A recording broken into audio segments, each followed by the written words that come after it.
you know that sometimes on the way to the woods, I actually run a farm call? I actually work. Not much, mind you, but just enough to make sure that my boss thinks that I'm busy and doing what I'm supposed to do. Actually, come to think of it, he's a subscriber. That's all right. He's a great guy to work with, but he's a lousy subscriber.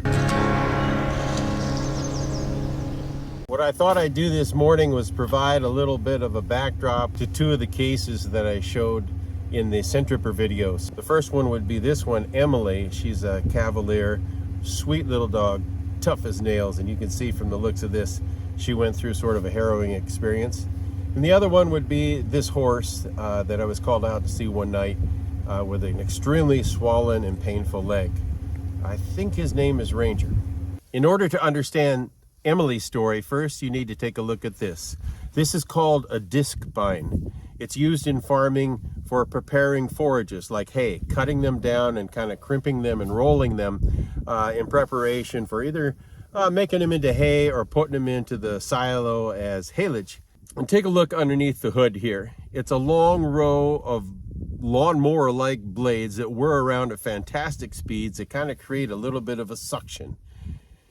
And as you look down this line, you can see that right immediately behind them is these rollers. So I guess you could see why I would say that Emily's condition is sort of a best case scenario for a little Cavalier encountering one of these machines. A brother had run over his brother's dog. He was deeply concerned. He wanted me to do something about it, so it was sort of a crazy story because I had to put him in my truck, the dog in the truck, and his grandma in the truck, and they became my surgical technicians. And we ended up coming out with this now. I just did the best I could. I didn't do a full amputation. So when we were done, we took her back home to Grandma's house, and Grandma said, "She's coming in the house and I'm going to take care of her." And she looked at me and she said, "How long does she have to be in here?" By this time the dog was awake and looked at me saying, "Hey, this place looks pretty nice."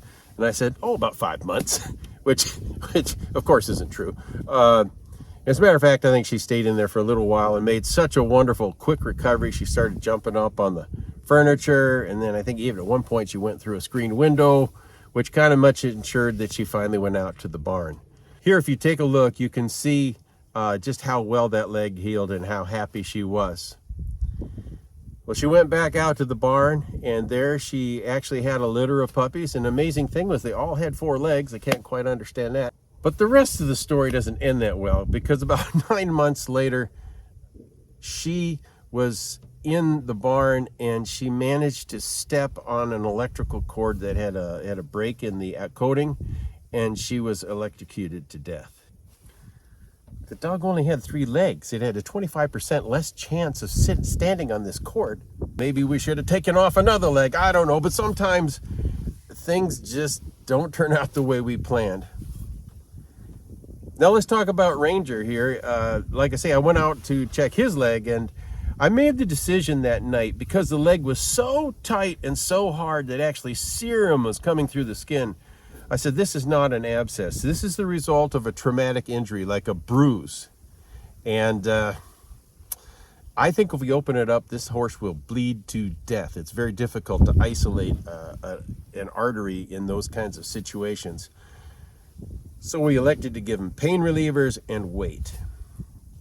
And you know what? He had an uncomfortable 48 hours, but in about 10 days, I believe, he blew open this patch. You can see this here. And the owner said he pulled out the biggest, blackest, rubbery blood clot you can imagine. So I trimmed that patch, and then we began to treat it as an open wound, keeping dressing on it and continually just gently debriding the area. And you know, it is amazing how these animals can heal. And take a look at this. Look how much that has scarred in, and it really looks quite good for where it started, don't you think?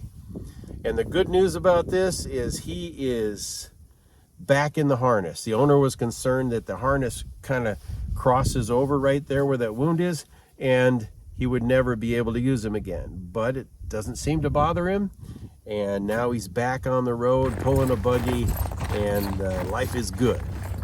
So anyway, I thought I would just share those with you. Just little veterinary stories, like I say.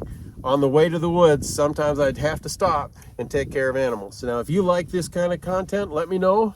And as I come along these stories, I'll sprinkle them in along with the other stuff that we do.